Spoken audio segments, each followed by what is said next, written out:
Leer y escribir me liberan muchas veces de la ansiedad, le dan forma, rostro, me dan a entender que es ese todo que he querido que sea nada.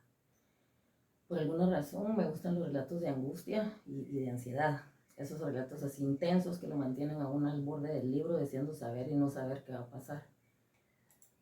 Entre esos relatos, de mis favoritos últimamente son los de Murakami. Lo amo tanto, me hace sonreír y volar en una nube de olores cálidos y sonidos acogedores hasta que no lo soporto y no me deja pensar o dormir o siquiera odiarlo en paz. Estos días estuve leyendo La crónica del pájaro que le da cuerda al mundo y hace unos días llegué a una parte del relato en la que Toru Okada, que es el protagonista, o sea, el señor pájaro que da cuerda, escucha una historia de horror y de tortura de parte del teniente Mamía, que fue a su casa para entregarle un recuerdo. Hoy estaba escuchando una canción que se llama Strip to the Bone de Gorgasm y me acordé de esa escena. Entonces pienso que cuando leo a Murakami, pues escucho música, mi ansiedad está como completamente identificada con el relato, o con la canción, o con los sonidos, y con las palabras, o con lo que sea que esté viendo o escuchando. Y por eso hoy quiero leer estas páginas de la 243 a la 246 de la crónica del pájaro que le da cuerda al mundo de Haruki Murakami, solo porque sí. Y dicen,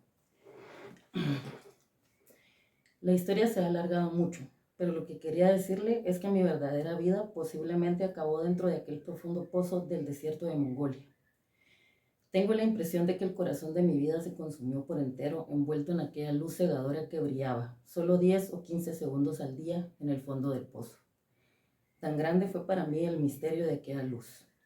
No puedo explicárselo bien, pero a decir verdad, después de aquello, nada de lo que he visto, nada de lo que me ha sucedido ha hecho mella en el fondo de mi corazón. Incluso frente a las poderosas unidades de tanques soviéticos, cuando perdí la mano izquierda o en aquel infernal campo de concentración en Siberia. Me poseía una especie de insensibilidad. Le sonará extraño, pero nada de aquello podía importarme.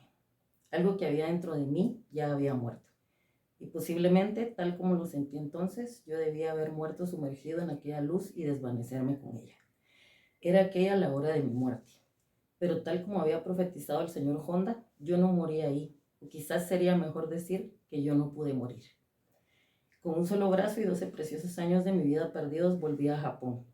Regresé a Hiroshima, pero mis padres y mi hermana ya habían muerto.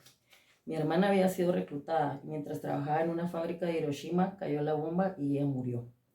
Mi padre, que había ido a visitar a mi hermana, también perdió la vida. Mi madre, a consecuencia del disgusto, ya no pudo volver a levantarse de la cama y murió el año 22 de Shuwa. Como he dicho antes, la mujer con la que estaba prometido de manera no oficial se había casado con otro hombre y tenía ya 2 hijos. En el cementerio estaba mi tumba. No me quedaba nada. Me sentí verdaderamente vacío. No debía haber vuelto. La vida que he llevado desde entonces apenas la recuerdo. Me convertí en profesor de ciencias sociales e impartí geografía e historia en un instituto. Pero no estaba en el verdadero sentido de la palabra vivo. Simplemente he ido desempeñando una tras otra las funciones de la vida real que me eran asignadas. No ha habido una sola persona a quien haya podido llamar amigo, y con mis alumnos tampoco he establecido ninguna relación. No he querido a nadie, ya no sé qué es querer a alguien. Al cerrar los ojos se me aparecía la figura de Yamamoto desollado vivo. Lo he soñado infinitas veces. En mis sueños Yamamoto era desollado una vez tras otra y se convertía en un amasijo de carne roja. Podía oír con claridad sus alaridos de dolor, y he soñado infinitas veces que me iba descomponiendo vivo en el fondo del pozo. A veces me he preguntado si la verdadera realidad no será aquella y si no es mi vida la que es un sueño. Cuando en las orillas del Calca el señor Honda me dijo que yo no moriría en el continente, me alegré. Lo creyera o no lo creyera, en aquel momento necesitaba aferrarme a algo. Es posible que el señor Honda lo supiera y me lo dijera para tranquilizarme, pero en realidad no me ha producido una sola alegría. Desde que volví a Japón he vivido como la muda vacía de un animal que ha cambiado la piel.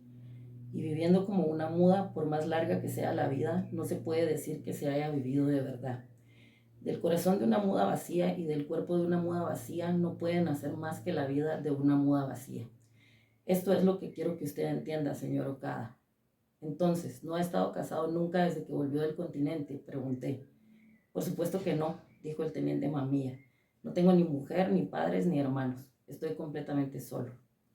Después de dudar un poco le pregunté, ¿cree que hubiera sido mejor no conocer la profecía del señor Honda? El teniente Mamía permaneció en silencio unos instantes. Después me miró fijamente. Quizás sí. Quizás el señor Honda no debiera habérmelo dicho nunca. Quizás yo no debiera haberlo escuchado. Como él mismo dijo entonces, el destino es algo que se debe mirar volviéndose hacia atrás, no algo que deba saberse de antemano. Pero en mi opinión, eso ahora ya no tiene importancia.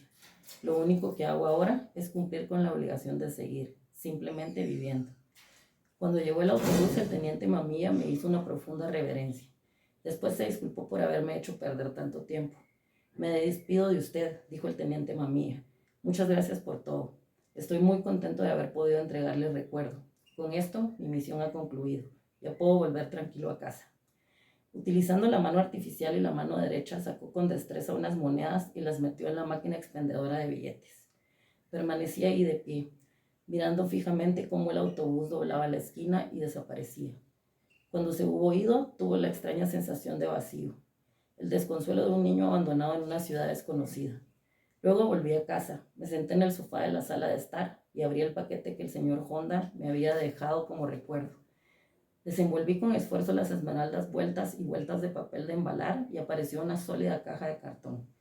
Una caja de regalo de Cotty Sark, pero por el peso comprendí que no contenía whisky. Abrí la caja y descubrí que dentro no había nada, completamente vacía. El señor Honda me había dejado una caja vacía.